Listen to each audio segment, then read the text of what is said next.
Hey guys, Virgin Vinyl with you again today. So yesterday I had Deep Purple in rock, and I mentioned that there was a few bands that were right there at the beginning, along with Deep Purple, that were responsible for the birth of heavy metal, proto metal, whatever you want to call it. And that album certainly is that. Of course, the other band that I was referring to when I said that Deep Purple are my equal favorite of that era of that style. Um, the other one that I was referring to, of course, is Black Sabbath, and everyone who knows anything about metal, and even the normies know this, that Black Sabbath is pretty much the band that invented heavy metal. And those that first run of albums is absolutely incredible and must have stuff for any sort of self-respecting metalhead. um, and Hopefully I'll get my hands on all of those on vinyl. It'd be nice if I could get my hands on some old pressings, but um, you know, I'll see what I can get over what I come across. It seems like that stuff is pretty expensive, so we'll see. But today I have this repress of Sabbath Bloody Sabbath. This is probably my favorite album of Black Sabbath, um, especially the Aussie era. Um, like if we're talking about the whole of Black Sabbath's career, um, I'd still probably put this at number one. Mob Rules is really high up for me. I love that album. That's, you know, Ronnie James Dio, incredible, but it's like a different band, really. Um, Everything about that version of Black Sabbath is different. The way they wrote songs, Ronnie's approach to vocals, it sort of became something else. But here, and I think in a way, as much as I love Ronnie and I love that album, but I think there's a little bit more of a generic nature to that that era of the band.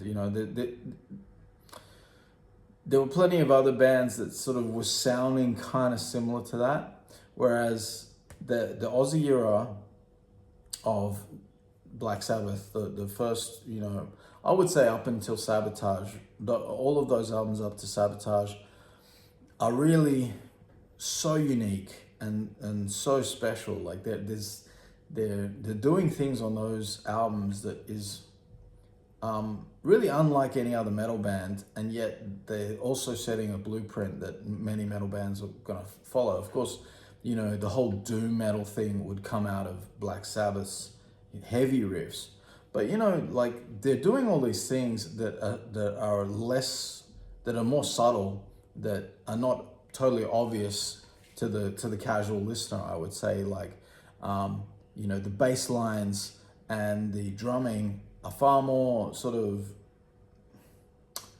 jazzy, I guess, and more like not sort of your typical sort of blues driven heavy riff style that you would hear with a lot of other bands around that time.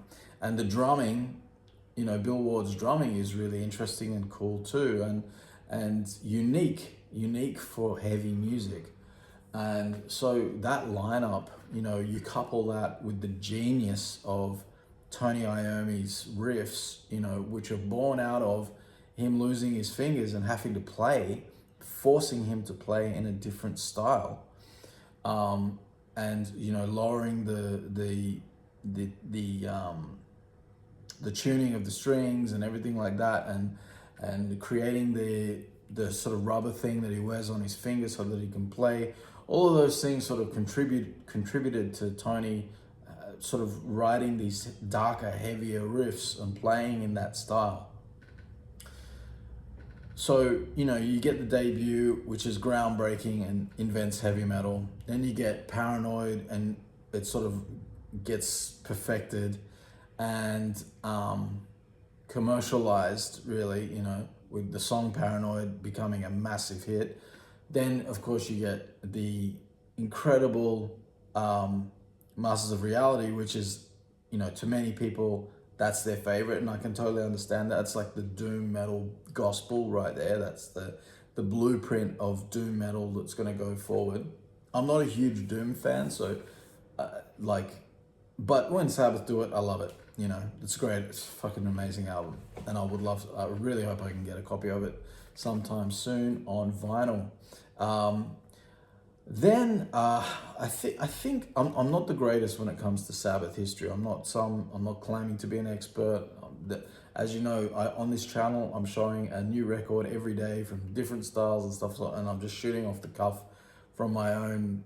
You know, if there's any knowledge about it, I'll try and say it. If I don't have any knowledge, well, you guys can tell me in the comments, correct me. But I believe, and the other thing I'll say about Sabbath is that on my own, from my own personal journey with them, I didn't really get into them when I was younger.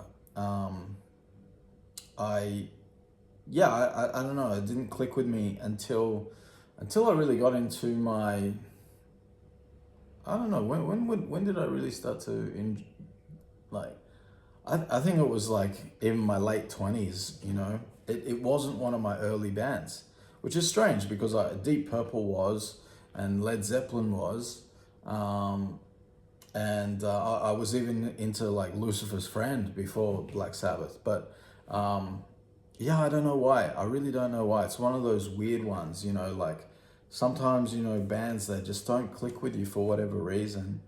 And then all of a sudden they do. And you're like, what was I thinking? It's so weird. I've had that with a few different bands over the years. I've had that with Rush as well. Like, although still not the world's biggest Rush fan, but I do really love a lot of their albums. And when I was younger, I also didn't really care about Rush that much, even though I'm into all the prog stuff. Anyway, from my limited knowledge, what I think was going on was that they were, you know, they sort of hit a dry patch creatively. Tony Iommi, who was the songwriting force of the band, was, you know, all dried up creatively, and they, you know, they're sort of all looking around in a stoned haze, drug fueled like confusion of what the hell are we going to do. And I think it's for this album that they went to a castle or something, and to try and revive the creative juices, and it seemed to work. And it worked incredibly well, because you get this masterpiece of heavy metal. And, you know, I mean, I think you've got some of Black Sabbath's greatest songs on here. Like the opener, Sabbath Bloody Sabbath, is a fucking absolute perfect masterpiece. A National Acrobat as well. I love that song. Incredible. Sabracadabra is, you know, I mean, like everything on here. Killing Yourself to Live, Spiral Architect. I mean, everything about this album I absolutely love. And what's really cool as well is like they were on Volume 4. Sorry, I forgot about Volume 4. That's like my other favorite from that era. You know, it's been a long day and I'm a bit tired. So sorry, excuse me about that, folks. So after Master of Reality, they had Volume 4, which is an incredible album. I love that album. For a long time, it was my favorite album. And it's always, of the Aussie stuff, it's always between Volume 4 and this one right here. I think it was on Volume 4 that they first had Rick Wakeman play some piano. And he also plays a little bit of piano on here. Rick Wakeman, of course, from Yes. I showed a Rick Wakeman album just a few episodes ago. So, you know, it's all interconnected. You know, it's amazing, like when you start like scratching at the history of a lot of these bands and a lot of the stuff that I love, and how it interconnects, you know, how the metal interconnects with the prog, how the prog interconnects with the jazz fusion, and there's this sort of big circular thing that goes on. And yeah, it's really interesting, I think. But look at that album cover as well. I mean, that's their greatest album cover in my opinion. Absolute masterpiece painting right there. And then on the back, you've got this incredible painting as well. And it just complements it so nicely. I think it just it's just so classy and so cool, and I love it so much. And then you've got the gatefold there. The guy's looking kind of spooky in this sort of old, estate-like bedroom. Very, very cool. Fits the bill. Absolutely perfect. I think,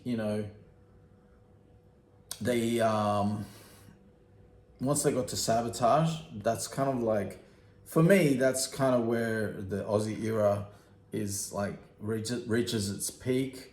And then, Technical Ecstasy and Never Say Die, I don't hate them as much as some people do, but I certainly don't put them anywhere near the level of this masterpiece right here.